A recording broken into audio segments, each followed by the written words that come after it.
भोळा चक्रवर्ती शिव भोळा चक्रवर्ती शिव भोला चक्रवर्ती शिव भोला चक्रवर्ती शिव भोळा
शिव भोळा चक्रवर्ती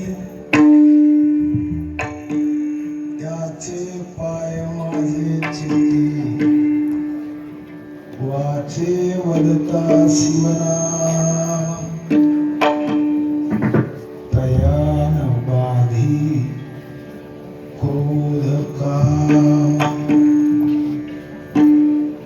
धर्म अर्थ काम मोक्ष शिवा देखता प्रत्यक्ष वाचे वदता शिवनाम तयान बाधी क्रोध काम एका जनार्दनी शिव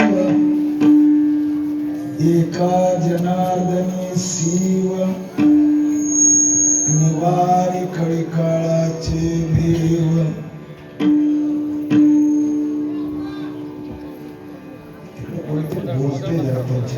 शिव एका जनार्दनी शिव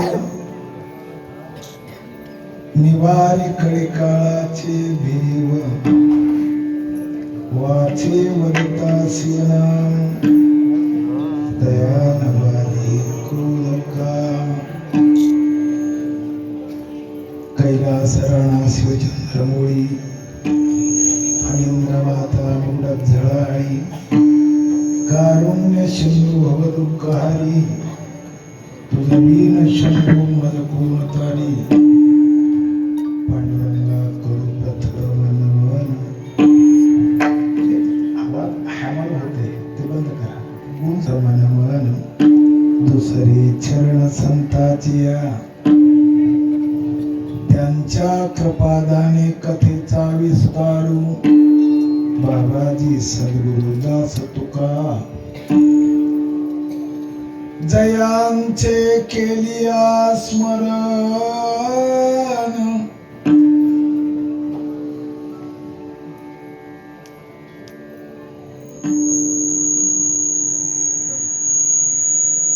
परम विदुषो यद्य सदृशी स्तुतिर ब्रह्मादीनामपि तदवसन्ना स्वैगिर अथावाच्य सर्वस्वमति परिणामावधी ज्ञान गेली 25 वर्षापासून चालत असलेला हा अखंड हरिनाम सप्ताह आणि अखंड महाशिवरात्रीच्या निमित्ताने चालत असलेली ही शिवभक्ती शिव आराधना शिव उपासना आणि या उपासनेच्या माध्यमातून सर्व स्तरातील सर्व समाजाची मंडळी एकत्रित येऊन शिव उपासना करतायत. आजचा अभंग ती शिव उपासना केल्यानंतर जीवाला काय मिळते, काय फायदा आहे. कारण संसारामध्ये फायद्याची चर्चा फार होते, तोट्याच्या बाबतीत कोणी चर्चाच करत नाहीये. आणि तोटा चांगला नाही, मग ते खाना असो का व्यवहारातला तोटा असो, ते चांगलं नाहीये. अगदी शरीरासाठी चांगलं नाहीये आणि मनासाठी सुद्धा चांगलं नाहीये. संसारामध्ये शहाणा असो वा मूर्ख असो, नफा आवडते, तोटा आवडत नाहीये. आणि घाट्यातला व्यवहार कोणालाच पसंत नाहीये. शांती ब्रह्मा एकनाथ महाराज सांगतात, एकदा तुम्ही शिव आराधना या महाशिवरात्रीच्या निमित्ताने करत बसला किंवा करायला लागला, किती मोठा फायदा आहे. एवढा मोठा फायदा आहे, एवढा मोठा आहे की संसारामध्ये त्याला कसलीच बाधा होत नाहीये. कारण बाधा जर झाली की माणसं बाद होतात, बर्बाद होतात. बाधा होऊ नये, बाधा चांगली नाही. त्यातल्या त्यात कामाची बाधा होऊ नये आणि क्रोधाची बाधा होऊ नये. तुम्ही शिव उपासना केल्यानंतर, शिवभक्ती केल्यानंतर तो भोळा आहे. आणि माईक सिस्टीम वाला सुद्धा भोळाच असावा, म्हणजे त्रास होत नाही हो.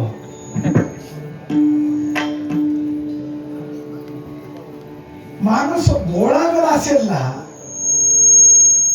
सध्या माणसं भोळे नाहीयेत म्हणून गावामध्ये पूर्वी जशा पंक्ती व्हायच्या आणि वाढायचे लोक, आता तसं कोणी वाढत नाही, कारण माणसं भोळे राहिली नाहीत. बहुतेक भोळा या शब्दावरच यावर्षी चर्चा करेल मी. शास्त्रीय लोकांचे कीर्तन याच्यासाठीच असावे. भोळा असावा. किती भोळा? आता जेवढा भोळेपणा आणि माईक चांगला ठेवला तेवढा भोळा. शिव तत्व हे भोळा आहे.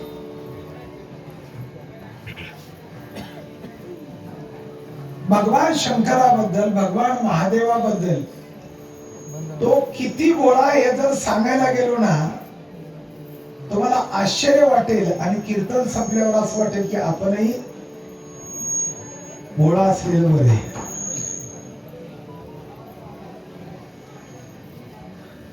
संत साहित्यामध्ये भोळा या शब्दाचा अर्थ आहे चतुर, चाणाक्ष, बुद्धिवान. आणि व्यवहारामध्ये भोळा या शब्दाचा अर्थ बावलट, ज्याला काहीच कळत नाहीये असा तो. इथं शिव भोळा आहे एकनाथ महाराज म्हणतात, पण चक्रवर्ती. आमच्या गावचा सरपंच भोळा आहे.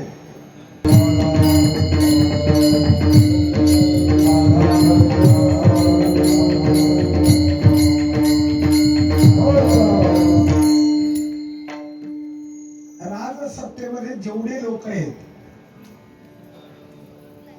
ते जर भोळे असते तर देश समृद्ध दिसला असता.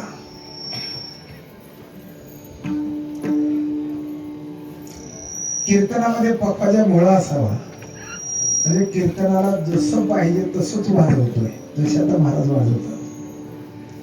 गायक भोळे असावे, जे कीर्तनाला पाहिजे तेच गातात.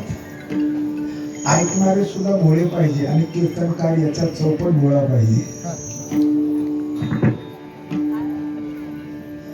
नंतर विचार करू काय काय गोळा करायचे, त्याचा नंतर विचार करूया आपण.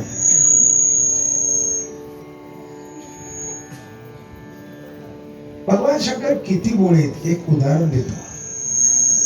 समुद्र मंथन होत असताना समुद्रातून हालहाल विष निघालं बाहेर. सगळ्यांना माहिती आहे, आपण 25 वर्षापासून कीर्तन ऐकतात. ते हालहाल विष निघाल्यानंतर सगळ्यांना आत्मविश्वास झाला, सगळ्या देवतेना, की विष जर पसरल्या गेलं, बिखरल्या गेलं तर जग समाप्त होईल, जगाचा नायनाट होईल. पण अशा परिस्थितीमध्ये कोणाला बोलवावं, कोणाला हाक मारावी?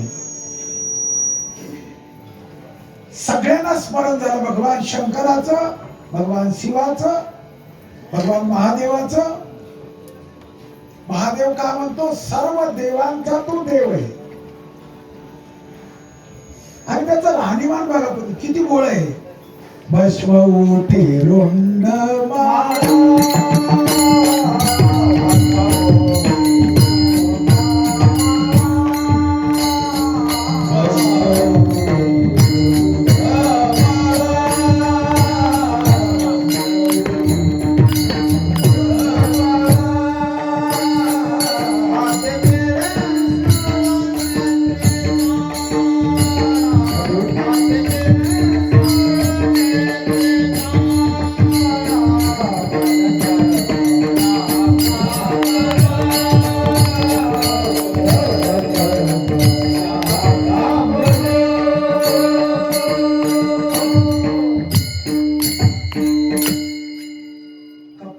स्मशानातली राख आहे. किती गोळा आहे.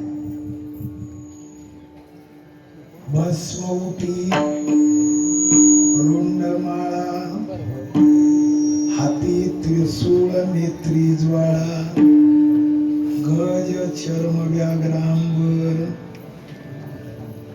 काय राहणीमान आहे. असं हिमालयात बरीचशी मंडळी दिसतात पण ते व्यवहारात बरे दिसत नाही. आणि बाबा आहे तसा 20 निघाल्यानंतर सर्व देवांचे प्रतिनिधी भगवान महादेव आहेत. आणि संकट आल्यानंतर देवा भोळा जिंकू जाणे कळी काळा. संसार करत असताना बाई एवढी भोळी पाहिजे की नवऱ्याला असं वाटायला पाहिजे बायको मिळावी तर अशी. भोळा या शब्दावर बोलतोय मी. जिंकता आलं पाहिजे कळी काळाला सुद्धा.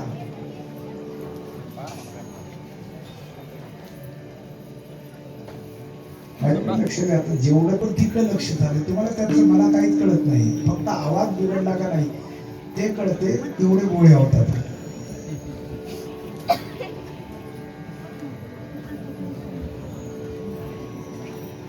सर्व देवतेने विचार केला. सर्व देवता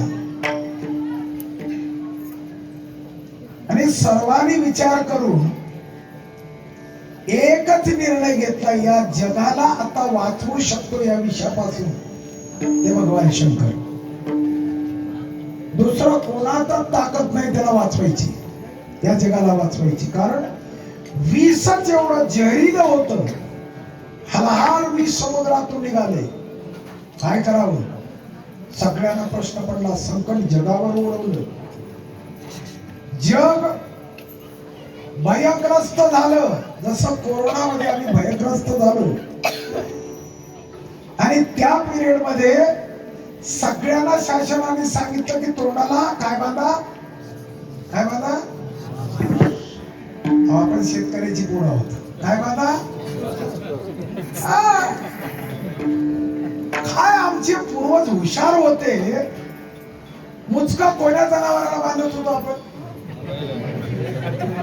जे जनावर दुसऱ्याच्या पिकात तोंड घालत होत.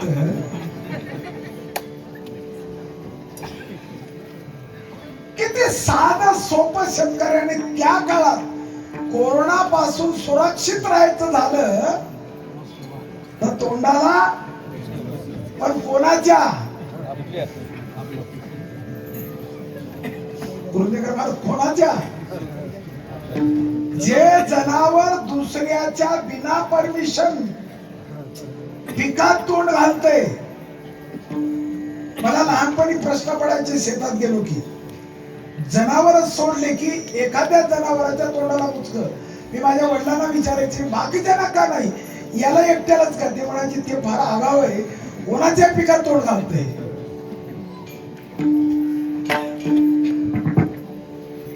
काय संशोधन आमच्या पूर्वजांनी दिलेले. म्हणून कीर्तन वारकऱ्याचं ऐकत राहावं माणसाने. शेतकऱ्याचं ऐकत जावं. शेतकरी पहिला बघा मग तुम्ही किती शेतकरी भोळा होता. किती भोळा होता. आता शेतकरी फार हुशार झाले. त्याच्यामुळे आत्महत्या करायची. पूर्वी शेतकरी बळीराजा किती हुशार होता. अहो जर खळत चाललं तर 15 दिवस खळत चालायचे. ते बोर्डर उडायचं पण कधी खाजायचा रोग व्हायचा नाही शेतकऱ्याला. शेतकरी भोळा होता आणि त्याचं तत्वज्ञान होतं. काय जर मेढ्या बिघडला तर खळ काय होतंय. खळ्याचं मात्र होते. हो मात्र होते. माईक बिघडला की आवाजाचं मात्र होते.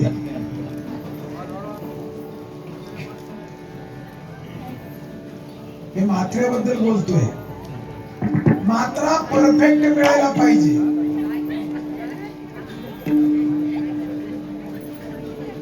खळं चालायचं 15 दिवस. मी लहानपणी पाहिले ते. शेतकरी भोळा असायचा आणि ते रात्रभर ती रास तयार झाल्यावर पूजा करायचा शेतकरी. पण एवढं खडं उपलत असताना त्या गोंडराची खाज आणि शेतकरी डायरेक्ट त्वचारोग तज्ञाकडे गेला, असं कधी ऐकलं का तुम्ही? 15 दिवस तुम्ही पाहिला असेल चांगलं. जे जुने जाणती मंडळी आहेत ज्यांनी 25 वर्षापासून कीर्तन श्रवण केलेत, या शिवरात्रीला, महाशिवरात्रीला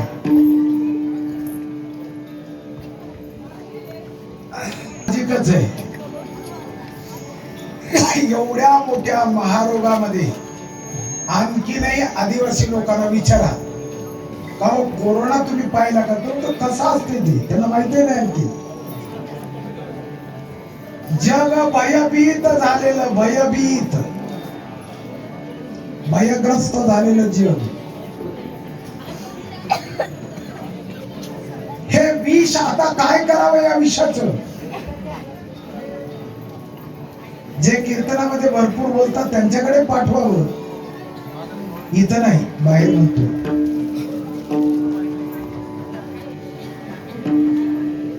वा, कीर्तनाला सुद्धा भोळे लोक आले ना, विठ्ठल विठ्ठल म्हणजे की टाळी वाजवतात. तुम्ही फार हुशार आहे, त्याच्यामुळे टाळी बघा तुम्ही, विठ्ठल विठ्ठल,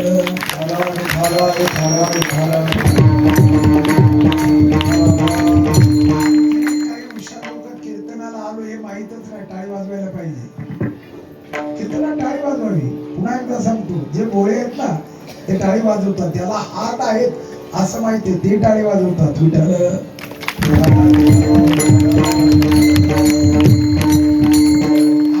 काही हुशार लोकांना महाराज ते बुद्ध तुमच्याकडे, आम्हाला का टाळी वाजवतात? समुद्रातून हलहाल विष निघाले.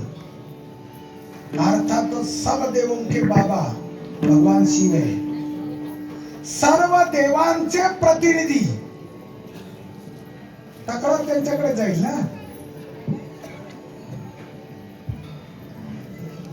सर्व देवता भगवान शंकराकडे गेले आणि स्तुती करतायत. स्मशानेश्वा क्रीडा स्मरहर पिशाचा सहचरा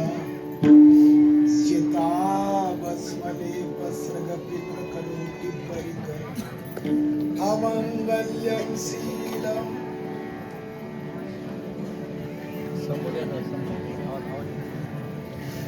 स्तुती प्रचंड केली भगवान शंकराची. नंदी जागे झाले आणि नंदीनं विचारलं, मेरे मालिक की क्यों स्तुति करते आप?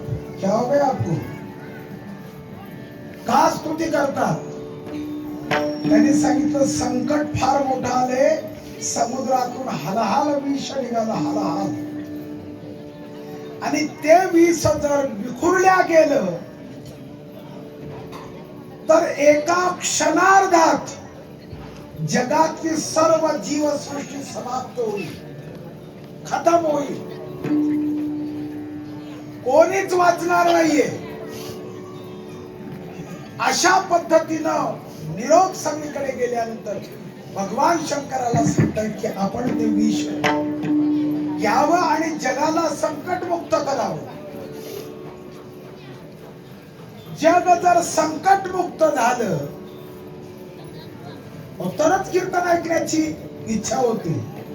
कीर्तन ऐकल्यानंतर कुठंतरी आमचा फायदा व्हावा, कुठंतरी आम्हाला आमचं हित व्हावं, यासाठी समाधान तरी काय करावं.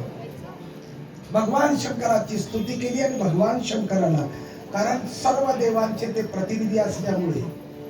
आपण आजही तालुक्यावर संकट आलं कोणाला सांगतो, जिल्ह्यावर संकट आलं कोणाला सांगतो, त्या प्रतिनिधीला, देवाचा प्रतिनिधी हा भगवान शंकर आहे.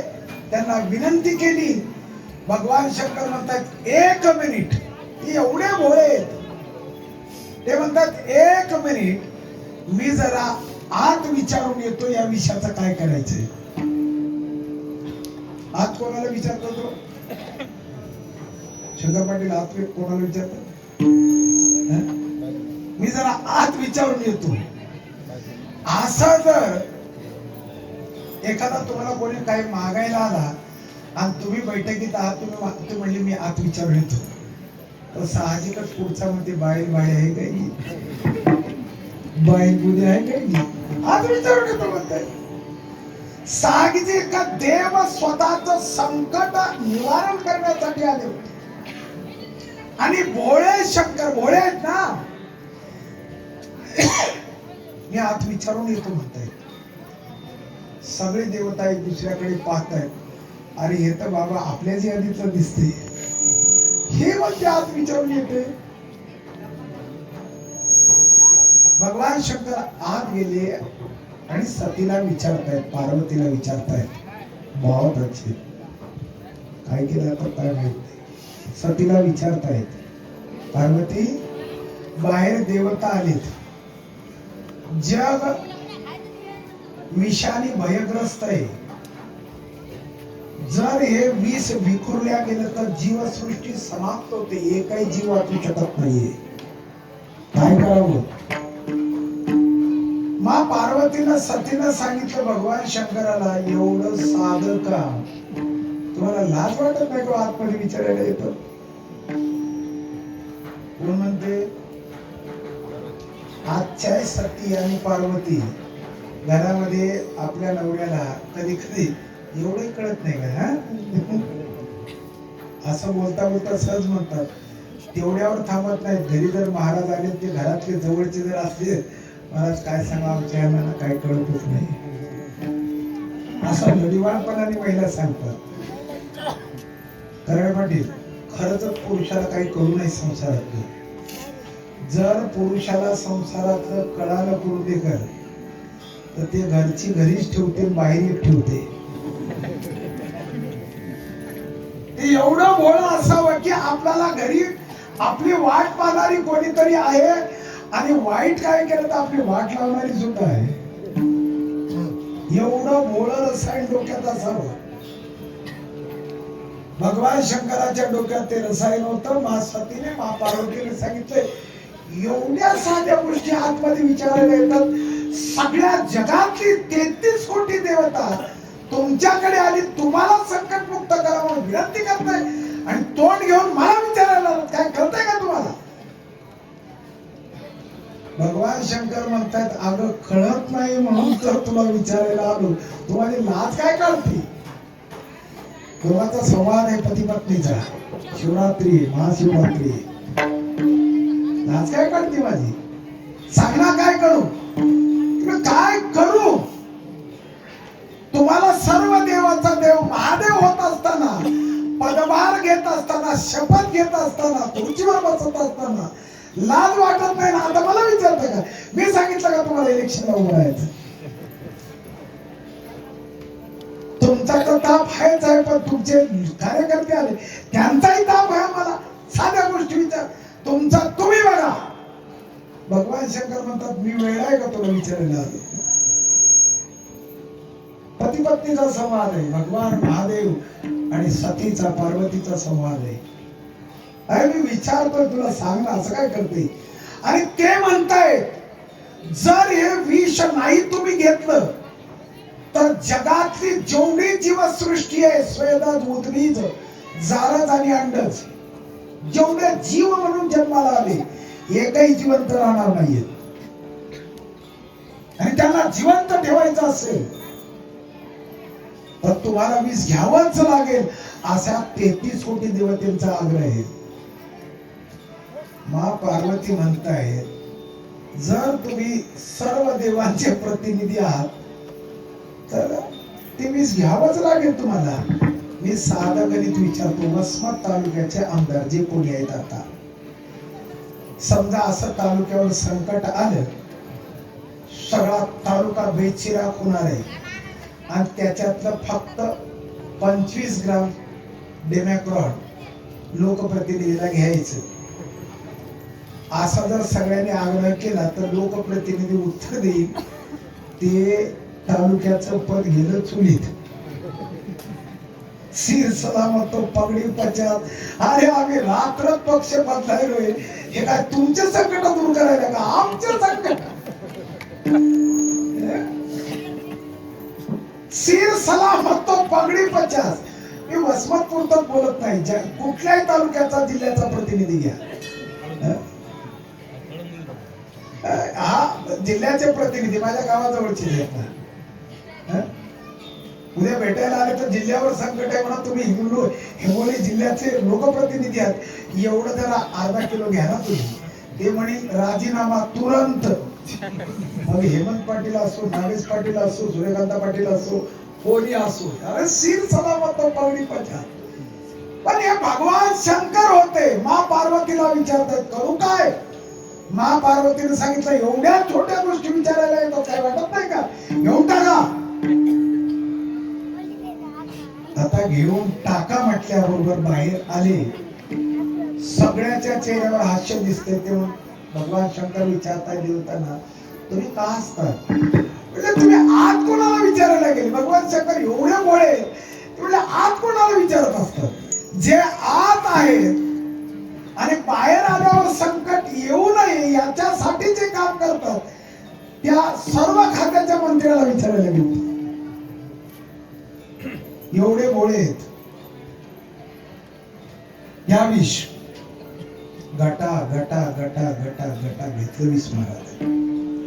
जेव्हा विष घेतलं कंठाच्या खाली जर उतरलं तर भगवान शंकराला लक्षात आलं आता काही खरं नाही. त्याने ते विष कंठात दाबलं, ते नीलकंठ झाले, कंठ निळा झाला, सगळं जर अंगात उतरणार. तेवढ्यात महासतीला विचारताय, जिनं घ्यायला लावलंय तिलाच विचारताय, सती तुम्हाला विष घ्यायला सांगितले, मी घेतले, मला आता त्रास होते, काय करू. सती सांगते त्रास होते ना, सोबा उपाय आहे, डॉक्टरांना विचारा, जे डॉक्टर आहेत, साधा उपाय आहे. तुम्ही डॉक्टरकडे गेलात, डॉक्टर तुम्हाला चिठ्ठी लिहून देते, रुईकर चिठ्ठी लिहून देते, चिठ्ठी लिहून देते डॉक्टर. ते चिठ्ठी लिहून देते आणि काय सांगते ते, कोण्या दुकानावर जा, मराठीत सांगा, कोण्या दुकानावर, औषधाच्या. आम्हाला इंग्रजी कुठं कळते थोडी, साधं करीत औषधाच्या. पेशंट हुशार होता, तो म्हणला डॉक्टर मला काय मारायचं का काय, तुम्ही औषधाच्या दुकानात पाठवता. डॉक्टर म्हणले जे जहर आत झालं ना, जे विष आत उतरलं शरीरात, त्या विषाला जर मारायचं असेल तर वर्ण मला विषच टाकावं लागेल. आता साधं हे झाला मेडिकलचा सिद्धांत. आपल्या शेतकऱ्याच्या भाषेत, काटा जर पायात मोडला, ते जर काढायचं असेल तर घरातून सराटा आणल्यावर जमते का. तो काटा जर काढायचा असेल, तुम्ही बायकोला टेन्शन मध्ये नका, मस्त आता लावले तुम्ही. काटा जर काढायचा असेल कीर्तनकाराचा, काय करावं, तुम्ही छान आहात, काढायचाच कीर्तनकाराचा काटा माईकवाल्याने ठरवलं, मग तो उद्या कसा कीर्तन करतो ते. फार सुंदर माहिती आता, मस्त वा. काटा जर काढायचा असेल ना तर शेतकऱ्याचा साधा, त्यावेळेस संशोधन दिलं शेतकऱ्यांनी आम्हाला, म्हणून या देशाचा बळीराजा जर बलवान झाला तर जगामध्ये रामराज्य यायला वेळ लागणार नाही महाराजा. कारण कितीही कोणी श्रीमंत असू दे, भूक लागल्यावर शेतात जे पिकलंय आणि मार्केटमध्ये जे विकले तेच खावं लागते, हा सिद्धांत आहे. आणि त्या काळात शेतकऱ्यांनी आम्हाला शिकवले, काटा जर मोडला तर त्याला काटाच घेऊन त्याचा काटा काढावा लागते. असं काट्याने काटा जर काढला तर अजितदादा म्हणतात मी सुखरूप आहे त्या ठिकाणी. आता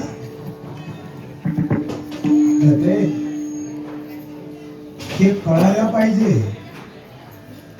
म्हणून भयग्रस्त झालेल्या दुर्योधनाला आणि धर्माला प्रश्न पडला, धर्म आणि शकुनीला आणि धर्माला प्रश्न पडला. शकुनीने दुर्योधनाला पाठवलं कृष्णाकडे आणि धर्माने अर्जुनाला पाठवले.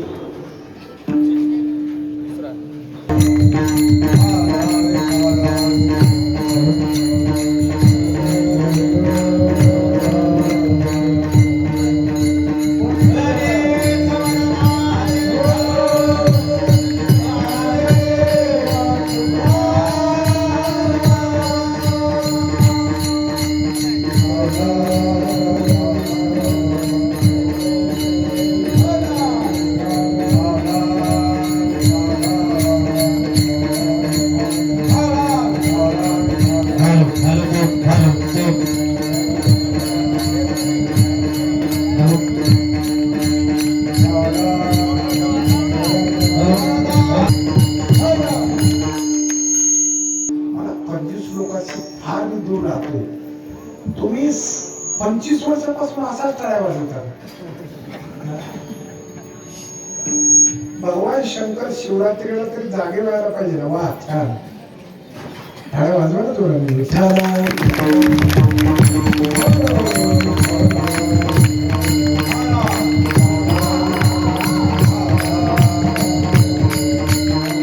भगवान शंकराने विष प्राशन केलं. त्या विषाचा त्रास प्रचंड होतोय. मा पार्वतीला सतीला सांगितलं, सती मला भयंकर त्रास होतोय, काय करू काय. सतीने सांगितलं काहीच नाही, 1 मिनिट थांबा. बाजूला चिलीम होती, त्याच्यामध्ये गांजा आपू चरस टाकला आणि ते टाकून सांगितले की 2 फुरके मारा. आता अशी जोरात मारा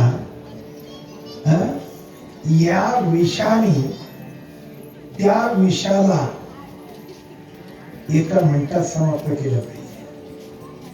आयुर्वेदाचा सिद्धांत आहे, विष जर उतरायचं असेल तर विषम औषध. विष हे विषानेच उतरायचं असते. हा सिद्धांत पार्वतीने भगवान शंकराला सांगितला. आता काही शंकराचे भक्त आहेत, कुठलं संकट त्यांच्यावर नाही तरी बोंबले टेकडीवाले दम लगा के तुझ्यावर एवढं काय संकट आलं, तुला कोण सांगितलं विष घ्यायला. पण भगवान शंकराने केलंय ना. आपण करूया म्हणून प्रयोग करण्याचा प्रयत्न करतात आणि विचारवंत शहाणे म्हणतात हे बावळे गांजडे आहेत. हे कसले भगवान शंकराचे भक्त आहेत. भगवान शंकराचा भक्त तो की ज्याने भगवान शंकराची भक्ती केल्यानंतर त्याला कोणाचीच भीती वाटली नाही पाहिजे. आणि सध्या या माहिती तंत्रज्ञानाच्या युगामध्ये ज्याच्याकडे पहा तो व्यक्ती तुम्हाला भयग्रस्त दिसतोय. कोई तन दुखी का कीर्तनाला आले नाही. मला शरीर जरा फार त्रास देत होत म्हणून नाही आलो. कोई तन दुखी कोई मन दुखी आलो असतो महाराज. पण काय मानसिकता एवढी बिघडली होती, मन प्रचंड बेचैन होत, त्याच्यामुळे नाही आलो. का तुम्ही गिरगावर आलात, मला तुमचं कीर्तन आहे म्हणल्यावर अहो मन फ्रेश झाले. गावात सप्ताह चालू आहे तरी तुमच्या कीर्तनाला आलोय. कोई मन दुखी कोई धनबीर आलो असतो महाराज. जे सप्त्यासाठी वर्गणी मागितली आता त्याच्यासाठी रोजानी जावं लागते, दुसरीकडे पळावं लागते. कोई धनबीन रहत उदास थोडे थोडे सब दुखी. कोणाकडे जाऊ तुम्ही, ज्याच्याकडे जा. 1 तास बसा, गप्पा मारा, 0 मिनिटात ते त्याची यातना सांगते की मी का दुःखी आहे. कबीर महाराज त्या काळात लिहित आहेत, काय सांगावं या जगाच्या बाबतीत. जो देखे सो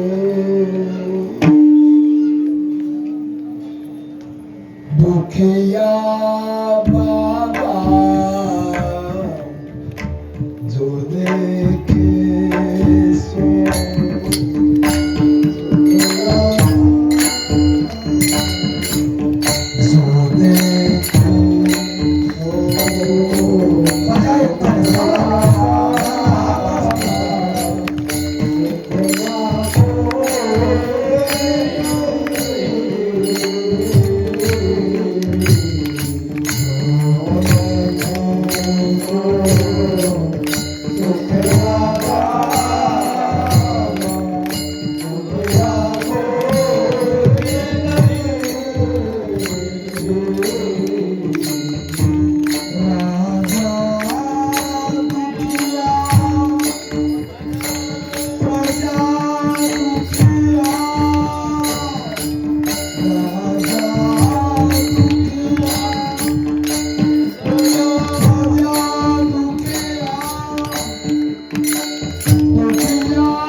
जिसके पास है वो भी रो रहा है और जिसके पास नहीं है वो भी रो रहा है.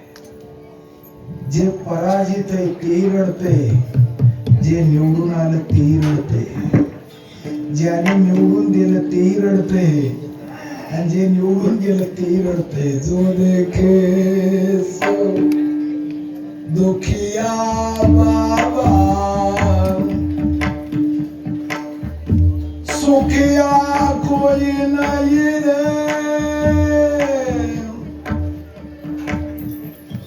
राजा दुखिया लिस्ट दिली कोण कोण दुखी आहे. मग प्रश्न असा आहे सुखी कोण आहे. कौन सुखी हु इज इन द पीस. कौन शांतीमध्ये आहे, कोण सुखामध्ये. सांगू एका वाक्यात. आमचे गुरुजी म्हणे त्यांचा अधिकार आहे. ते म्हणायचे निर्लज्ज जो आहे ना तो फार सुखी, ज्याला कशीच लाज वाटत नाही. हा मस्त आहे.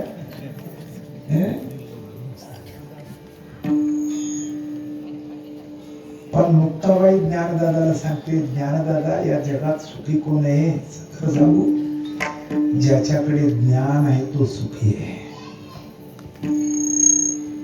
ज्याच्याकडे ज्ञान नाहीये, कारण ज्ञान ज्याच्याकडे धन त्याच्या पाठीमागे पळत येते आणि ज्याच्याकडे धन आहे तो मूर्ख असू द्या समाज त्याला शहाणा समजते. याचाच वित्तम सनाला कुलीना सपंडिता सत्सुतिमान गुणज्ञा सदैव वक्ता सचदर्शनीय सर्वे गुणाः कांचनमाश्रयन्ते. भगवान शंकर किती भोळे माहित आहे. यांच्या भोळेपणाकडे पाहून राजा दक्षाची मुलगी पागल झाली. त्या काळातला दक्ष म्हणजे कणखलचा सम्राट. भारतावर अधिराज्य फक्त राजा दक्षाचं होतं आणि संसारामध्ये जे दक्ष आहेत ना त्याचा संसार चांगला आहे. जे अदक्ष आहेत त्यांच्या संसारात काही पोराची फीस भरता येणार, काही ते कशातच काय ना चीज आहे आंबाने ना पाहिजेच नाहीये. संसारामध्ये सुखी व्हायचं असेल तर तुम्हाला दक्ष राहावं लागेल. आणि दक्ष राजाची कन्या स्वतःहून बापाला म्हणते की मला लग्न करायचंय त्या बोळ्या शंकराबरोबर. कळते, मला तो पती पाहिजे. आणि आताची पार्वती सुद्धा आपला नवरा सर्व काही कमावून आणून आपल्याला विचारूनच सगळं करावं एवढा मुळा पाहिजे असं तिला वाटते. ज्याला ज्याला वाटत नाही त्याने हात वर करावं. काहीही करू दे, मला विचारायला काय हरकत नाही. दक्षाची कन्या हा बाबा किती वळ आहे सांगू तुम्हाला. याचं लग्न ठरवायला सनक सनंदन सनातन आणि सनत कुमार आणि नारद ही सगळी अत्यंत चालाक्ष बुद्धिमान मंडळी भगवान शंकराची सोयी करायला होती. कोण कोण? सनक सनंदन सनातन सनत कुमार आणि नारद. आता नारद ज्याच्या सोयी केला आहे तो किती चालाक असेल. आता हे नारद किती चालाक हे सांगायला तर लागलं ना, हे किती हुशार आहे. ही लोक सोयरिकीला होती, पण यांच्यापेक्षा भगवान शंकर किती हुशार आहे. लग्नात आले. भगवान शंकराचं वाहन काय? नंदी. आता नंदीवर लग्नामध्ये वरातीत बसले. शेपटीकडे तोंड करावं का सिंहाकडे करावं? सिंहाकडे करावं. यांनी शेपटीकडे गेले. हे सनकाधिक ज्यांनी सोयरी केली ते जवळ गेले. ओ बाबा, ये क्या बैठक है आपकी? आपकी मुनर देखो ना, तोंड सिंहाकडे करा. भगवान शंकर म्हणतात लग्न तुमचं आहे का माझं? लग्न जर माझं आहे तर तुम्हाला टेन्शन घ्यायचं काय कारण नाही. ते म्हणले अहो टेन्शन याच्यासाठी आहे, हे असं जर बसले तर आम्हाला जेवायला कोणी देणार नाही. जे वराडी आले त्यांना विचार काय आहे? लग्नामध्ये मुलीचा विचार एकमेव, आपला होणारा नवरा हँडसम असला पाहिजे. कन्या वरयते रूप. तिच्या डोक्यात बाकी काहीच नसते. मेहंदी लावण्यापासून ते लिपस्टिक लावण्यापर्यंत ब्युटी पार्लर मध्ये ज्याच्याबरोबर माझं लग्न होते त्यांनी मला पाहिल्याबरोबर असं म्हणा वाच पावनच राहता. कन्या वरयते रूपम. कन्येला वाटते वास वर प्रसन्न व्हावं. आईला काय वाटते मुलीच्या? आपला जावाई कमावत आहे का? कमावता नसेल तर काय करतात त्याच्यात थोबाडाकडे पाहून. माता वित्त. आई पैशाचा विचार करते का हो, ज्याला पोरगी द्यायची आपली ती कमावत आहे असंच आहे बेरोजगार. बाप म्हणते चिंता करू नको, आज जरी नसेल तर उद्याचा तो राजा आहे. पिता सुतम. चार चौघात नाव आहे, उठणार बसणार पोरग आहे. आज नाही म्हणून काय उद्या आपल्या पोरीला राणी सारखं वागवे. बापाच्या डोक्यात एवढंच असते. माता वित्त पिता सुतम. भावाच्या डोक्यात एकच असते, बहिणीचं झाल्यानंतर आपलं तेवढ्याच ताकदीने झालं पाहिजे. घोड्या भिकाऱ्याच्या घरी बांधवा कुलविश्रांती, चांगल्या कुलात आपली बहीण गेली पाहिजे. आणि जे स्वैरधारी आले पोरीकडनं आणि पोराकडनं ते म्हणतात जेवायला काय केलं तेवढं एकदा बघा. मिष्टान्ना इतरे जना. नारद संताधिकांनी सांगितलंय तुमच्या पाया पडतो, तुम्ही शेपटीकडे जर तोंड केलं तर आम्हाला जेवायला पण देणार नाही, कारण आम्ही वर पक्षाकडे आहोत. भगवान शंकर म्हणतात फक्त जेवायच्या चिंतेसाठी. आणि इथं जीवन बर्बाद होणार आहे. आणि आता याच्यानंतर सगळ्या एकत्रित बसून काय म्हणणार आहे? तुम्हाला जर दुःखी व्हायचं नसेल, स्वस्ती श्री गणनायक. तुम्ही गेले डायरेक्ट मंडपात. आता शेवट एकच शब्द येते सावधान. आणि सावधान संसारामध्ये असू दे परमार्थामध्ये असू दे, जे सावधान आहेत ते सुखी आहेत.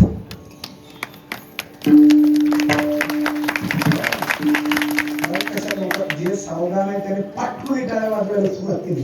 त्याला टाळकं डोक्यात पाहिजे हो. मी तुम्हाला किती वेळा टाळी वाजवा म्हणतो, थोडा महाराज टाळक्यात बसत न झालं. काय वाजवा? पिठाला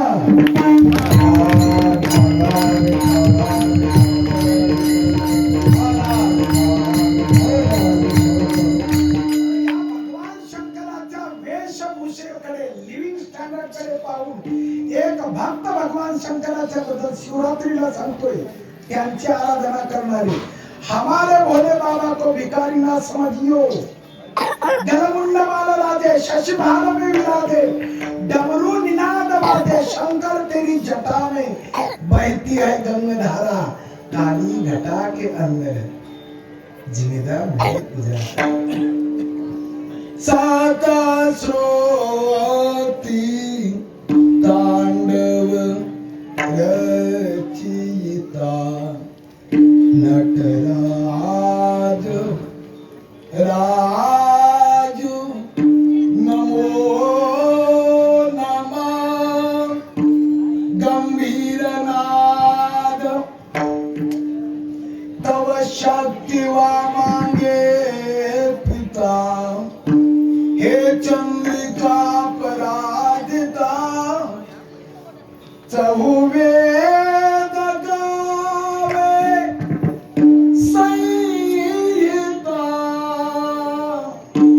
नटराजू राजू नमो नमः, सतसोते रूपकताल सात मात्रा, तांडव रचिता। ये नटों के राजा है, नटों के सम्राट है, सबदेवों के बाबा है। भस्म उठी रुंडमाळा, काय लिव्हिंग स्टँडर्ड आहे महाराज। आणि असा हा भगवान शंकर किती सरळ आहे, किती भोळा आहे। जेव्हा दक्षाला सभेचा सभापती बनवला, सभापती म्हणल्यावर त्याला पक्षपातीपणा करता येत नाही, त्या काळातला सभापती। आणि त्या सभेमध्ये इलाहाबादच्या कुंभमेळ्यामध्ये ऑडिटोरियममध्ये सगळी देवता बसली आणि हे बाबा जिथं बसले तिथं हिमालयात बसल्यासाठी भोळे शंकर जे लुब्धारी नादी लागली समाधी, सभापती सिंहासनाधीश होण्यासाठी आले। पुढे बाप बसले ब्रह्मा दक्षाचे, त्यांनी सगळ्या सभापती आले म्हणल्यावर उठून उभे राहिले। हे मर्यादा आहे पार्लमेंटची, सभापती आल्यानंतर उठून उभं राहावं। हे बाबा समाधीस्थ एवढं गोळ आहे, हे जिथं बसलं तिथं अंतर्मुख झाले, सगळे उठले पण हे काय उठलं नाही। अगोदरच पोरीने इच्छेच्या विरोधात लग्न केलं होतं, त्याचा राग डोक्यात दक्षाच्या होत्या।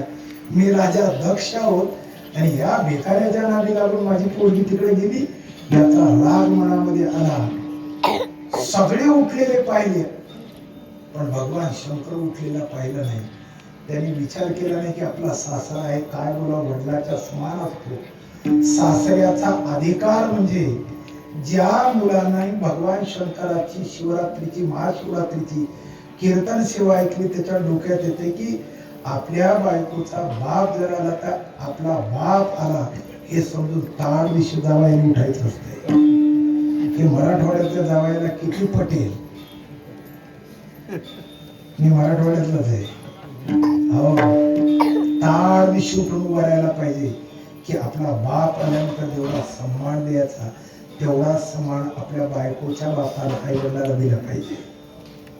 हे ज्याला कळते त्याच्या घरात लक्ष्मी कधी कमी पडत नाही आणि सासरवाडीच्या आणण्याची कधी गरज पडत नाही। एवढे साधे सूत्र शिका आजच्या शिवरात्रीच्या कीर्तनामध्ये। भगवान शंकराला कळत न कळत अंतर्मुख झाल्यामुळे लक्षातच आलं नाही, अनावधानाने तसेच बसून राहिले। त्याचा राग दक्षाला आला आणि दक्ष तेवढ्या सभेमध्ये भगवान शंकराचा अपमान करतायत, लाज वाटत नाही। अंगावर कपडे कसे घालावे, कपाळाला भस्म लावते, गजचर्म घालते, नाही ते अब्दा बोलायला लागले। सभापती बोलत असताना ऑब्जेक्शन कोणी घेत नाही, काय सस्पेंड करायचा अधिकार त्यालाच असते, काहीच बोलता येत नाही, काय करावं। भगवान शंकर ठीक आहे, बोलता येत ना बोलू दे, मी काय जाणून बुजून चूक केलीच नाही, त्याच्यामुळे मला लागायचं काही कारण नाही। सगळं झालं आणि घरी आले, भगवान शंकराला काहीच वाटत नाही। त्याचं कारण आहे, खरं सांगू का, शहाण्याला जगाचं किती टोल करू दे काही का वाटत नाही, मूर्खाला काहीच वाटत नाही, पण शहाण्याला काहीच का वाटत नाही माहित आहे। तुम्ही शहाण्याला जर मूर्ख म्हणला, खऱ्या शहाण्याला म्हणतो बरं का, तो विचार करतोय मी मूर्ख नाहीच, तर मी याचा मूर्ख बनू, मी का मूर्ख बनू? कोणी जर शहाणा म्हणलं तर तो विचार करतो मला माहिती मी किती शहाणा आहे, याच्या म्हणण्यावर मी तुला शहाणा आहे. म्हणून खऱ्या शहाण्याला तुम्ही स्तुती करा वा निंदा करा, काहीच फरक पडत नाही. भगवान शंकर खरे शहाणे त्यामुळे त्यांना काही लक्षाचा परिणाम झाला नाही, पण लक्षात आलं व्यवहारामध्ये कळत न कळत ही चूक आपल्याकडनं घडली. आता काय करावं? जावयाची मान खाली गेली पाहिजे. म्हणून दक्षाच्या लक्षात आलं, दक्षाने महायज्ञाची नियोजन करायला सुरुवात केली आणि सगळ्या देवतांना सांगितले विमानाने यायचं, भले विमान तुटू द्या, आतमध्ये मी तुम्हाला वाचवण्याची ताकद ठेवतो, काही चिंता करू नका. अशी सर्व दक्षता 33 कोटी देवतेला तिकीट देण्यासहित विमानाचा सगळ्या काही गोष्टीचा इंतजाम केला आणि शर्त ठेवली येते वेळेस जिथं भगवान शंकर हिमालयामध्ये तपश्चर्या करतात ते जिथं बसलेत माझ्या पार्वतीने पाहिले पाहिजे, तिथून यायचं सगळ्यांनी. सगळे विमान कणखांकडे जात असलेले पाहिले. साहजिकच सतीनी पार्वतीने आपल्या यजमानाला महादेवाला प्रश्न विचारला, काय भानगड आहे हो, दांडेगावला काय चालू आहे, सगळे तिकडे चालले. उत्तर मिळालं आत्माराम शास्त्रीचं कीर्तन आहे, त्यामुळे सगळे लोक आज तिकडे चाललेत. म्हणजे आपापल्या गावात सत्तेला असू द्या हो, हे बाबा निवडून येते, चला तिकडे जाऊया. पार्वतीने भगवान शंकराला विचार, भगवान शंकरांनी सांगितले तुझ्या बाच्या घरी, तुझ्या बापाच्या घरी फार मोठा यज्ञ आहे आणि त्या यज्ञामध्ये उपस्थित राहण्यासाठी 33 कोटी देवता आपापल्या वाहनाने त्या दिशेने निघाले. आता मला सांगा, तुम्हाला सांगितले की तुमच्या वडिलाच्या घरी महिलांना फार मोठा कार्यक्रम आहे आणि तुम्हाला सांगितलं नाही, तुम्ही काय कराल? पहिल्या नवऱ्याचे 5 पाठ काढल्याशिवाय राहणार नाही. पार्वती त्यापैकीच होती. पार्वती म्हणली अहो काय पत्रिका आली कुठे ठेवली, तुम्हाला काय कळतंय का, ध्यानात राहता तुम्हाला?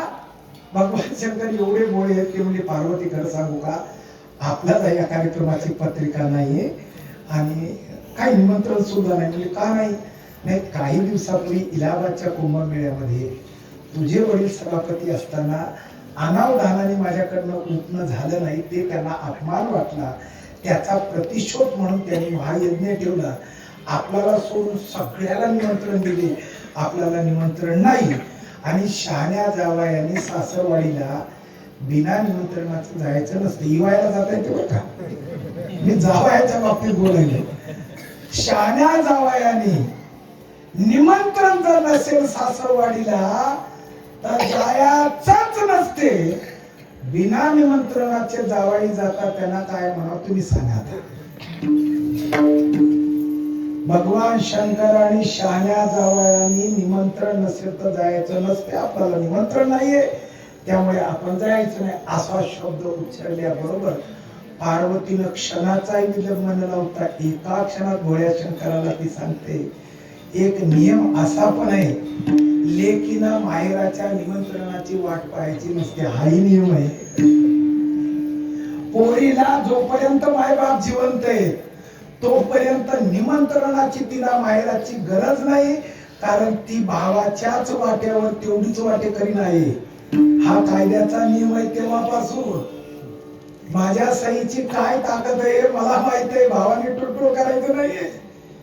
त्याच्यामुळे मला निमंत्रणाची जोपर्यंत माझी आई आणि जोपर्यंत माझा बाप आहे मला गरज नाही निमंत्रणाची. भगवान शंकर म्हणतात करेक्ट, मी फक्त जावयाबद्दल सांगितले. पण मला वाटते ज्या अर्थी तुझ्या नवऱ्याला निमंत्रण नाही, तुझ्या मालकाला निमंत्रण नाही, तुझ्या स्वामीला निमंत्रण नाही, त्या अर्थी तू सुद्धा जाणं तिथं चांगलं नाही, अपमानाला सामोरं जावं लागेल. मला माहिती आहे पार्वती आहे. पार्वती एका वाक्यात म्हणते तुम्हाला अक्कल नावाचा प्रकार आहे, काहीतरी घोडचूक तुम्हीच केली असेल. आणि भगवान शंकर भोळे ते सांगतायत हो अशी चूक माझ्याकडनं झाली, म्हणजे घ्या आता तुमच्या चुकीचा तुम्ही, मी आपलं जाणार. म्हणजे एकटे जाऊ नको, नंदी सहित सगळ्यांना वाढ, सगळ्यांना सांगितलं दक्ष राहा, बरोबर जा मालकीनी बरोबर, आणि लक्ष राहून तिथं परिपूर्ण त्या यज्ञामध्ये लक्ष द्या. जा तुम्ही. स्त्रीचा स्वभाव आहे, ते कलियुगातली असो का सत्ययुगात, त्रेतायुगात, द्वापार युगातली असो, आजही दांडेगावातली स्त्री असो का अन्य गावातली स्त्री असो, एक स्वभाव आहे. आजही सुना येऊ द्या, नातवंड येऊ द्या, पतवंड येऊ द्या, बोलता बोलता सहज म्हणा तुम्ही, काय आमच्या सासरवाडीत काय काय काय धडाली बोलायची. एका वाक्यात ऐकल्याबरोबर बायको होते. त्यावेळेस नाक रगडत आला होते, डोळे फुटले होते का, दिसली नाही का?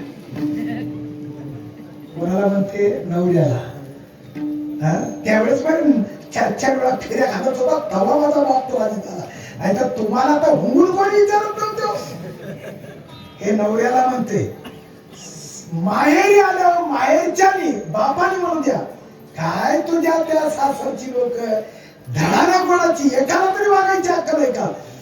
एकाही क्षणाचा विलंब लावता बापाला सुद्धा क्षमा करत नाही. एका वाक्यात म्हणते, तवाच काय डोळे फुटले होते का? त्यावेळेस कळालं नाही का आता माझ्या सासरची निंदा करतात. याला म्हणावं इमानदारी. सासर आणि माहेर या दोन्हीचा समन्वय जिला साधता येते, तिला म्हणावं स्त्री स्वभाव. एवढे कळालं नाही मला असं. एवढ्या म्हटलं तरी टाळी वाजायलाच पाहिजे. सासरही तेवढ्याच ताकदीनं, आणि माहेरात गेल्यानंतर आपल्या नवऱ्याचा जर अपमान झाला तर नाही सहन करत महाराज. पार्वतीचं तेच झालं. तिथं गेल्यानंतर सर्व देवताला त्यांच्या पद्धतीनं आसन ठेवण्यात आले, पण भगवान शंकराचं आसन लावलेलं नाही पाहिले तुम्ही. आणि ते पाहिल्यानंतर सतीला एवढा राग आला, एवढा राग आला, क्षणाचाही विलंब न लावता सतीनं यज्ञामध्ये उडी टाकली. आजही स्त्रिया डोक्याच्या वर, जर माहेरच्या असू दे सासरच्या असू दे, प्राणाचा विचार करत नाही. याला सती म्हणतात. एवढे भोळे आहेत, आणि जिथं मरणाचीही भीती वाटत नाही त्याला शिवभक्ती म्हणतात. एका जनार्दन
ते शिवतत्व ज्याची उपासना आपण करतात गेली 25 वर्षापासून, तुम्हाला काळाची सुद्धा भीती वाटत नाही म्हणतात. आणि या जगामध्ये सगळ्यात भीती कशाची असेल, आम्हाला मृत्यूची भीती आहे. मरणाची भीती कोणाला नाही, हातवर करावं. आणि जिथं मरणाची भीती, हे मरण जोपर्यंत पुढे दिसत नाही, अजितदादांना विचारा, जोपर्यंत पुढे दिसत नाही ना तोपर्यंत ठीक आहे, हात वर करता येते, पण पुढे दिसल्यानंतर आता आम्हाला रात्री 9 ते 11 कीर्तन करून जेव्हा पुढे जातो आणि एखाद्या जंगलामध्ये केस विस्कटलेली एखादी स्त्री अचानक रस्त्यावर येते, जी ऍक्सिडेंटने मेली, एखादं वेताळ पुढे येते आणि जेव्हा हात हलवते तेव्हा कीर्तनकार आहोत हे विसरलेलं जाते. सोपं नाही. निवारी काळी काळाचा एकदा नांदूरला कीर्तन करत असताना केजला 9 ते 11 कीर्तन झालं. कीर्तन झाल्यावर निघालो आम्ही. त्या नांदूर घाटामध्ये दगड लाकडं रस्त्यावर टाकले आणि ड्रायव्हर, मी पाठीमागे झोपलो होतो, कीर्तन झालं की पटकन झोपेत गेलं, त्याला त्रास झाला की मग पुढे तो झोपी गाडी चालवतो, त्याने गाडी थांबवली. म्हणला महाराज मेलो दोघं. मी म्हणलं काय झालं? म्हणला पुढं बघा. मी पुढं बघितलं तर रस्ता बंद केलेला. मी त्याला सांगितलं होऊन होऊन काय होईल, कीर्तनात दिलेलं पाकिट घेतली, याच्यापेक्षा सरळ सांगायचं वळेपणाने. आम्ही कीर्तनकार आहोत, कीर्तन करून आलो, जे आहे आमच्याकडे ते घेऊन टाका आणि आम्हाला रस्ता मोकळा करा. त्याला म्हणलं तू चूप राहा, काय चिंता करू नको, फक्त लाईट वर मला वाहन आपली हिंमत नाही बा. मी म्हणलं चूप, घाबरू नको. ते तर घामा जोर झाला हो, एसी लावून. घडलेली घटना अगदी 10 वर्षापूर्वी माझ्या जीवनात घडलेली घटना. शिवरात्रीच कीर्तन करून निघालो, तरी ते म्हणत होते महाराज आज रात्री इथंच थांबून उद्या सकाळी. मी तुला काय करायचं, चल आपलं घाम आजीदाला सांगत, चल तुला काय करायचं, मी पुढे. म्हणलं तुम्हाला म्हणत होतो, सांगत नाही. ड्राइवर के जिंदगी में लाखों इल्जाम होते हैं, निगाहें साफ होती है फिर भी बदनाम होते हैं, मेरी सुनी नहीं आपने, मरो अभी. मी म्हणलं चूप राहा. त्यावेळेस मी रिव्हॉल्वर कमरेला ठेवूनच राहायचो, कारण एक होतो एकदम मस्त. रिव्हॉल्वर कमरेला लावली, बाहेर उतरलो, त्या प्रकाशामध्ये आलो, लाईटाच्या प्रकाशात आल्यावर जे अंधारात दडून बसलेले होते ते एक दुसऱ्याला म्हणतात, अरे आपले शास्त्री महाराज दिसले. कोण म्हणतंय? चोराला सुद्धा वाटावं आपले येते. आणि जे अंधारात होते त्यावेळेस 1000च्या नोटा बंद झालेल्या नव्हत्या, 500च्या नोटा बंद झालेल्या नव्हत्या. त्या काळात ती गोष्ट सांगतो. ते अंधारातून प्रकाशात आले 7-8 जण. म्हणजे महाराज अहो भाग्य, आम्ही तुम्हाला ओळखतो, तुमचे कीर्तन ऐकले, काय आमचं भाग्य आज तुमचं दर्शन होते शिवरात्रीला. महाराज असा आशीर्वाद द्या. आणि प्रत्येकाने पाया पडून कोणी 500 दे, कोणी 1000 दे. चोरायच्या बाबतीत सांगतो मी, घडलेली घटना. कोणाच्या घरी गेलं तर सज्जन देईन झाले दक्षिणा.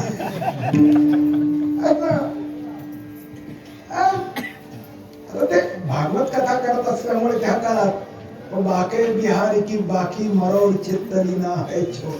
अरे चोरी करना आना चाहिए भाई. म्हणून वयाच्या 9व्या वर्षी भगवान श्रीकृष्णाने वयाच्या 9व्या वर्षी एक संस्था काढली श्रीमंत होण्यासाठी. त्या संस्थेचं नाव होतं कुरुंदकर महाराज चौर्य प्रसारक मंडळ, चोरीचा प्रचार आणि प्रसार करणारी संस्था. त्याला चोरी चांगली करता येते, त्याचा पराजय कधीच होत नाही. आम्हाला चोरी करता येत नाही हो, हे का करावी, अगदी जाहीर रेकॉर्डिंग होते तिथे. चोरी करता आली पाहिजे. बाके बिहारी की बाकी मरोड चित्तली ना है चोर. आम्ही वित्ताची चोरी करतोय, त्यामुळे आमचा पराजय. माणसाला चित्ताची चोरी करता आली पाहिजे. सांगोल्याच्या आमदारांना सांगोल्याच्या जनतेच्या चित्ताची चोरी केली. कधी पक्ष बदलला नाही, कधी झेंडा बदलला नाही. 11 टर्म निवडून आमदार केले. चित्त चोर, आम्ही चिंधी चोर आहोत. कळतंय? चिंधी चोर, चिरमुट चोर आहोत. चित्त चोर झालं पाहिजे. महाराज पाया पडले, कोणी 1000 दे, कोणी 500 दे, आणि सगळ्यांनी हात जोडून हा प्रार्थना केली, महाराज तुमच्या नंतर गिराईक असं भेटू द्या. निदान 4 महिने तरी पुन्हा रस्ता अडवायची गरज वाटली. म्हणून होता खास तो दक्षिणा भरपूर मिळाल्यावर ब्राह्मणाचं काम नाही. आणि मी म्हणलं उद्या झाल्यावर सक्सेस फोन करायचं बरं का. हे का सांगतो, कारण महाराष्ट्रातलं एक जेल नाहीये की ज्या जेलमध्ये माझी प्रवचनं झाली नाहीत. तुम्हाला जर मला पाहायचंच असेल तर युट्यूबला जा, एबीपी माझा येरवडा जेल म्हणा. 2.5 महिने येरवडा जेलमध्ये दररोज 2 तास बोलत होतो. मी तिथं कैद्याच्या मुलाखती घेत असताना एका कैद्याला विचारलं, अरे बाहेर लोक कीर्तन एवढं एकाग्रतेने ऐकत नाहीत, तुम्ही सर्वेंद्रियाचे काम करून ऐकतात, याचं रहस्य काय? त्या कैद्याने मला फार गोड उत्तर दिलं. म्हणला, महाराज खरं सांगू, हे जर बाहेर ऐकलं असतं तर आत आम्ही आलोच नसतो.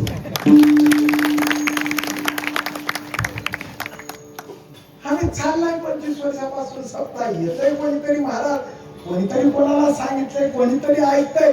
आपलं काम आहे पंक्तीला वेळेवर बसायचं.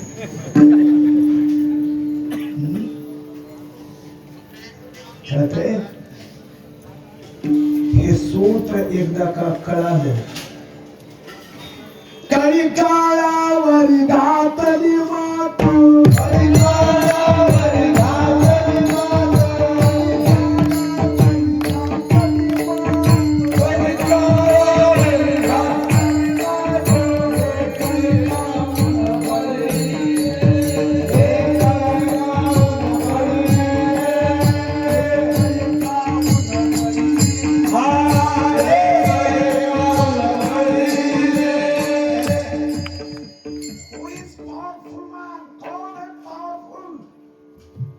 ज्याचं मन मनगट, मस्तक मनका आणि मेंदू पक्का आहे तो बलवान आहे. ज्याचं मन पक्क आहे, मनगट पक्क आहे, मस्तक पक्क आहे, मन मनगट मस्तक, मेंदू पक्का आहे. मन मनगट मस्तक मनका आणि मेंदू ज्याचा पक्का आहे तो शिवभक्त होऊ शकतोय. आजही शिवभक्त पाहायचे असेल तर 150-150 वर्षाचा साधू हिमालयामध्ये 4 बोटाचं चिरमुट अंगावर न टाकता बर्फामध्ये 200-250 वर्षापासून राहत आहेत. जाऊन बघा हिमालयात आजही परिस्थिती काय. आम्हाला 50 गाठायला आणखी मारामार चालली, हे दुखतंय ते दुखतंय ते दुखतंय. आम्ही शिवभक्त होऊ शकतो. हे चक्रवर्ती असू शकतोय. शिव भोळा आहे पण चक्रवर्ती, भोळा चक्रवर्ती असू शकत नाहीये. चला द्वापर युगामध्ये जाऊया. भगवान शंकराकडे मदत मागायला दुर्योधन गेला आणि अर्जुन गेला. शकुनीने सांगितलं लवकर जा, तुझ्या अगोदर धर्माने कोणाला पाठवलं तर आपला पराजय होईल युद्धामध्ये. दुर्योधन पळतच गेला. आता त्याला कळत नाही होय कोणाला कोण यायला आपल्याकडे मदतीला. न सांगता तुम्हा कळू येते अंत. त्याला सांगायची गरज नाहीये. ते दुर्योधन याला एक कळलं की आम्ही चादर अंगावर टाकली, झोपेचं सोड घेतले. झोपी जो गेला त्याला उठवता येते, ज्याने झोपेचं सोड घेतलं त्याला उठवायचं शक्य आहे का? दुर्योधनाने विचारलं, वेअर इज कृष्णा? म्हणजे बेडरूम मध्ये. आता याला या उद्धटाला काय बेडरूम मध्ये परमिशन लागते? ते डायरेक्ट गेले. हे झोपलेला पाहिल्यावर विचार केला, तुला जागा जर केलं रागावलं तर आपल्याला मदत करणार नाही, आपलं बसावं. आता बसावं तर जिकडं पाय आहे तर जिकडं डोकं आहे. आपण हस्तिनापुराचा नरेश नव्हतो म्हणूनच झाले. काही सरपंच कुठल्याच इलेक्शनला नसतात पण ते मरेपर्यंत सरपंच असतात. काही गावात आमदार मरेपर्यंत आमदार, त्याला इलेक्शनला उभारायची गरज नाही, बायको सुद्धा वोट देणार नाही, मरेपर्यंत आमदार. काही खासदार मरेपर्यंत जनतेने केलेला असते अबाधित. कुठल्या पार्लमेंटला जायची गरज नाही, कुठल्या ज्याने बोलवलं त्याच्याबरोबर धाब्यावर जायचं. खासदार मास्क पाहिजे, निर्विवाद, कोणाशी वाद न घालता मरेपर्यंत पदसिद्ध अधिकार. दुर्योधन त्यापैकीच होता. दुर्योधन विचार पायापाशी आपला अधिकार नाही, तो डोक्यापाशी बसलाय. आणि डोक्यापाशी बसणारी माणसं हे ज्याला डोकं आहे त्यालाच आवडतात. ज्याला डोकंच नाही अशा डोकेबाज लोकांना डोक्यापाशी बसणं आवडत नाही. मग कोणी असू दे, नाही जमत. तेवढ्यात अर्जुनाला त्यांनी पाहिलं, काय भाग्यवान आहे आमचा दुर्योधन, सुयोधन काय बुद्धिवान आहे. मला माझी जागा सोडली, मला पायापाशी बसावं लागेल. अर्जुन पायापाशी बसला. किती भोळा आहे देव, त्याच्यापेक्षा भोळा आहे. त्याने असं चादर काढलं, उठून पाहतात, अर्जुना केव्हा आलास तू? दुर्योधनाने पाठीमागे थांब, मला मी आलो. काय वेळ आहेस की काय? मी अगोदर आलोय. त्यालाच कळत नाही होय कोण अगोदर आले. भगवान नंदनंदन आनंद कंद गोपाल कन्हैया म्हणताय, तू जर अगोदर असं काय पाहिजे? काही नाही म्हणले, युद्ध सदृश परिस्थिती, तुम्ही आमच्याकडनं यावं अशी आमची इच्छा आहे. भगवान कन्हैया सरळ आहे, भोळा आहे. ते म्हणतात, दुर्योधना याला काय हरकत नाही. मला प्रतिपक्षाला विचारू द्या, अर्जुना तुझी काय अपेक्षा? तेव्हा काहीच नाही. यत्र योगेश्वर कृष्णा यत्र धनुर्धर पार्था तत्र श्री विजया. काही नाही, बस तुझ्या दर्शनासाठी आलो होतो. अरे ते तर केलंच तू, अपेक्षा काय? काय नाही. दुर्योधन काय म्हणते ते ऐकून घेतलं. आणि या भोवळ्या भगवान कृष्णाने सरळ सांगितलं, खरं सांगू का, मला युद्धातलं काहीच कळत नाही. त्याच्यानंतर सध्याच्या पंतप्रधानांनी जेव्हा पंतप्रधान पदाची शपथ घेत असताना पार्लमेंटच्या पायरीला डोकं लावलं आणि सगळ्या भारतातल्या जनतेला सांगितले, मला यातलं काही कळत नाही, मला काही कळत नाही. जनतेने सांगितलं, आम्हालाही काही कळत नाही. जेवढे पैसे आले तेवढे आम्ही तुमचे, तुम्ही आमचे, आपलं नातं हे घट्ट आहे. हे कळत नाही म्हणणाऱ्या हा भोळ्या लोकांचे काम आहेत. जनताही एवढी भोळी झाली की तुम्हाला चक्रवर्ती करायचं असतं तर त्याचा अधिकार लोकशाहीमध्ये आमच्याकडे. आणि हा अधिकार ज्ञानोबारायला माहित होता. म्हणून ज्ञानोबाराय कीर्तन ऐकणाऱ्या मंडळींना, प्रवचन ऐकणाऱ्या मंडळींना, तुम्ही कोण आहात? प्रभू तुम्ही महेशाची मूर्ती. प्रभू आपण कीर्तनासाठी आलात, आपण कोण आहात? साक्षात मा पार्वती आणि भगवान शंकर आहात. आणि एवढं कीर्तनकाराला कळालं, जे कीर्तन ऐकायला आलेत ना त्यांनीच आपल्याला कीर्तनाला बोलवलंय, उभं केलंय. यांना जर आगाऊचं बोललं तर पुढच्या वर्षी आपल्याला चुकून बोलवणार. कारण जे खाली बसले त्यांनीच तुम्हाला उभं केलंय. हे ज्याच्या डोक्यात आहे त्याची कीर्तन परंपरा कधी बाधित होत नाही. तो कीर्तनकार कधी बाद होत नाहीये. त्या कीर्तनकाराला कधी कामाचा बाधा होत नाही.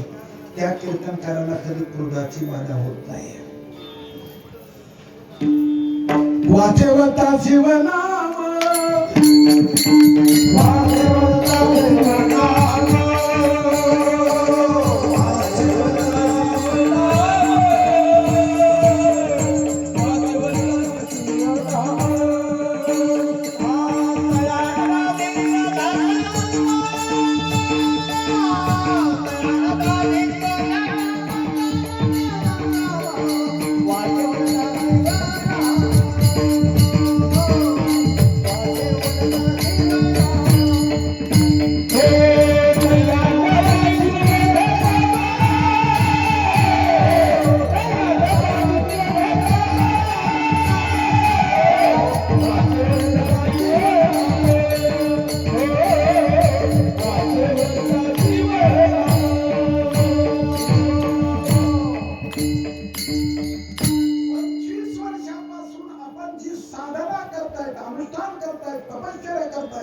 दांडेगावकर मंडळी, आपण शिवभक्त आहात याचा फायदा एकच आहे, तुम्हाला कामाची बाधा होत नाही आणि क्रोधाची बाधा होत नाही.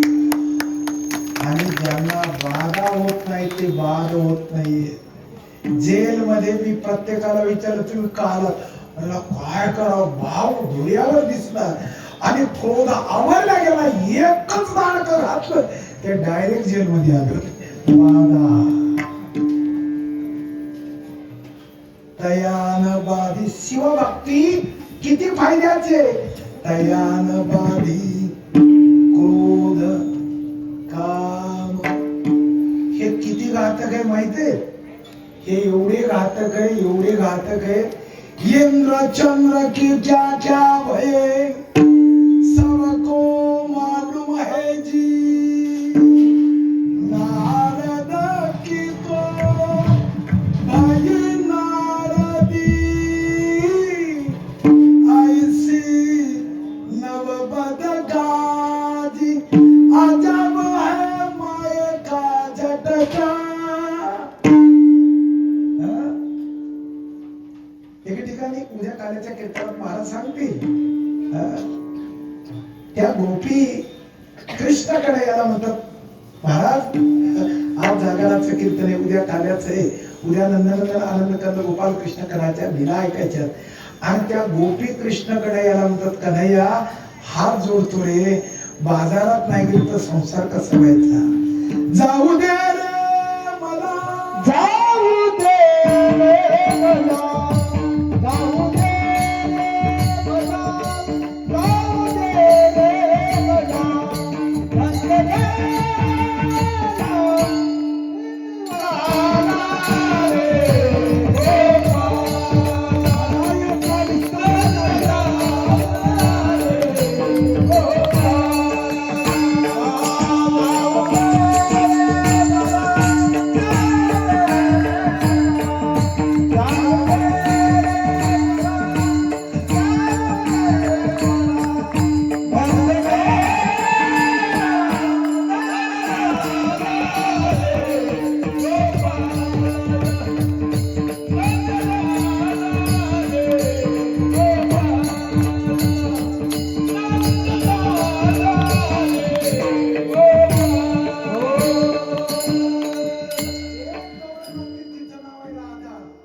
अक्षर उलटे करा. काय होते, धारा भक्तीची धारा लागल्यामुळे तिला बाधा झाली होती.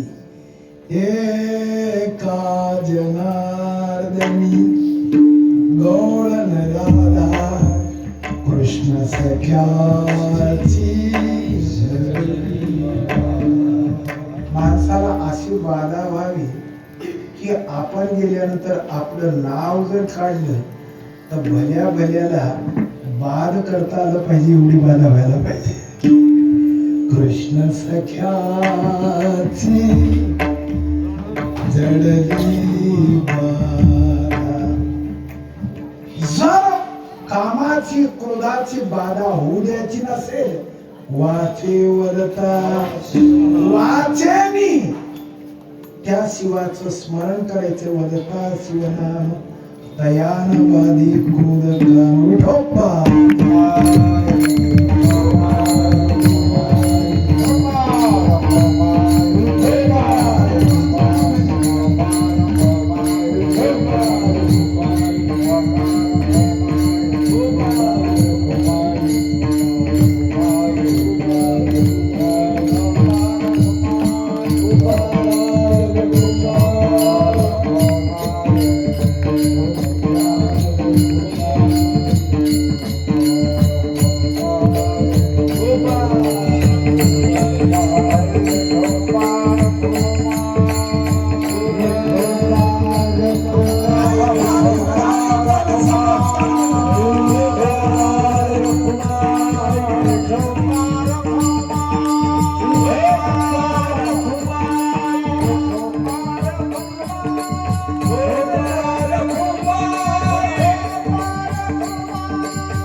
भगवान शंकराची तपश्चर्या साधना अनुष्ठान भक्ती जो करतोय त्याचा सर्वात मोठा फायदा शास्त्राने एकूण 4 पुरुषार्थ सांगितले.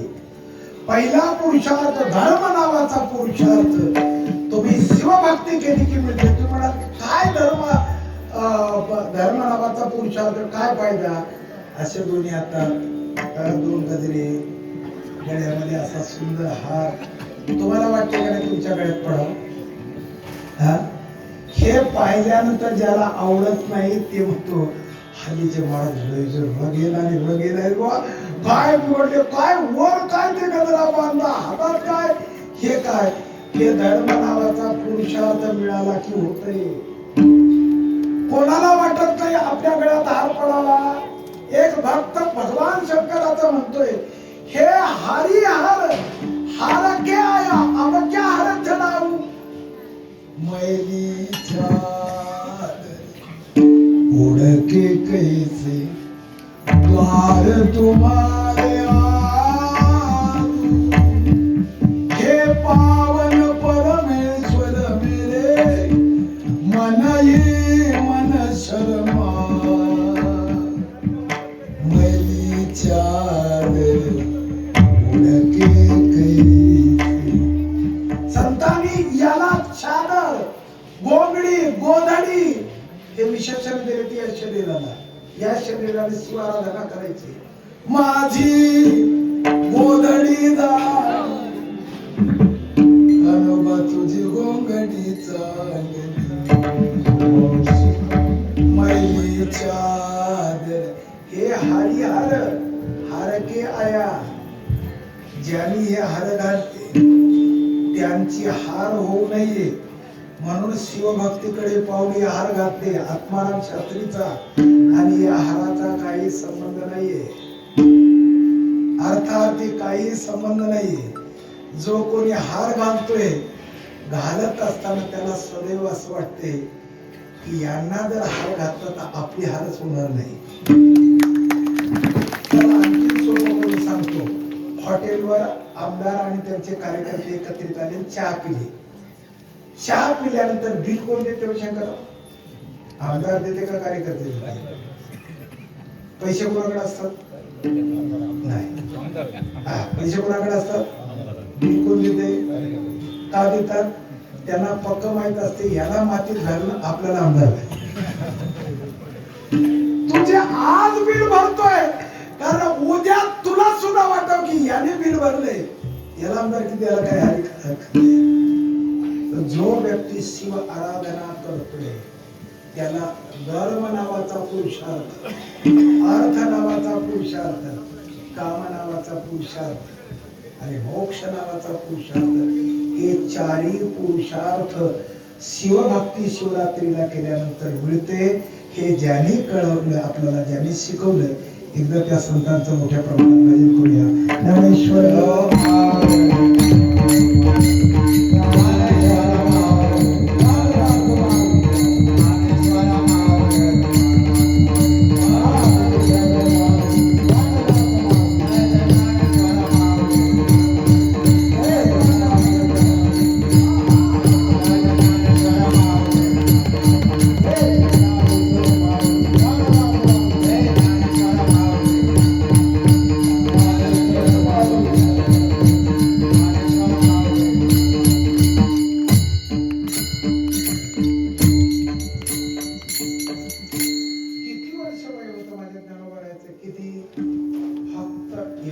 25 वर्षामध्ये 5 ग्रंथ लिहिलेत आमच्या भल्यासाठी. ज्ञानोबाराला विचारलं की ही ऊर्जा तुम्हाला कोणा दिली, कोणाकडनं शिकली? वयाच्या आम्ही 70 मध्ये पोहोचलो तरी आम्हाला आमचे पोरं घराच्या बाहेर काढायच्या तयारीत आहे. महाराज तुम्ही फक्त 21व्या वर्षी देव रडतोय तुमच्यासाठी, निवृत्तीनाथ रडतायत, ही शक्ती तुमच्याकडे आली कुठून? त्यावेळेस ज्ञानोबा सांगतात सेवापीठ ये जुनाट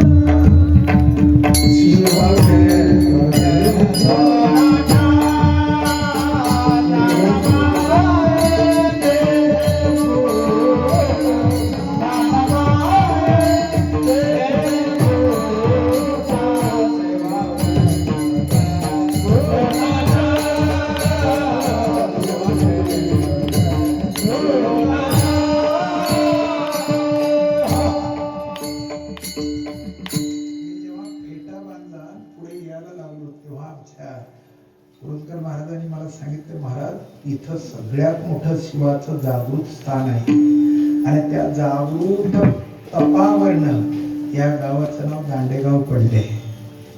इकडे जे भगवान शंकर आहेत त्यांचं नाव काय?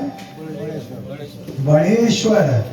या दांडेगावच्या लोकांमध्ये एवढं बळ यावं, एवढं बळ यावं, एवढं बळ यावं की त्या बळाच्या पुढे सर्व हातबल यावं म्हणून बळेश्वर आहेत. आणि इकडं दंडकेश्वर आहेत दांडेगाव. आणि एवढ्या बलवान गावातले आपण बलवान सहोत्र आहेत. गेली 25 वर्षापासून बळेश्वराची आणि दंडकेश्वराची आपण शिवभक्ती करतायत. आपल्याला सर्वांना धर्म नावाचा पुरुषार्थ, अर्थ नावाचा पुरुषार्थ, काम नावाचा पुरुषार्थ मिळो अशा शुभेच्छा देतो. आणि समस्त ग्रामस्थ मंडळींना मला बोलून कीर्तन करून घेतलं त्याबद्दल समस्त ग्रामस्थ मंडळी त्यांना धन्यवाद देतो. अशीच उत्तरोत्तर विद्वान मंडळी आपल्या या गावात येऊ आणि उत्तरोत्तर ज्ञानामृताने आपला धर्म, अर्थ, काम आणि मोक्ष या सिद्धांतापर्यंत पोहोचवत नेऊ. तुम्ही तिथपर्यंत पोहोचाल अशी म्हणी आशा ठेवतो. आणि पुढील कार्यास आपल्याला शुभेच्छा देत असताना माझ्या कीर्तनाला पूर्ण विराम देतो. जय विठ्ठल.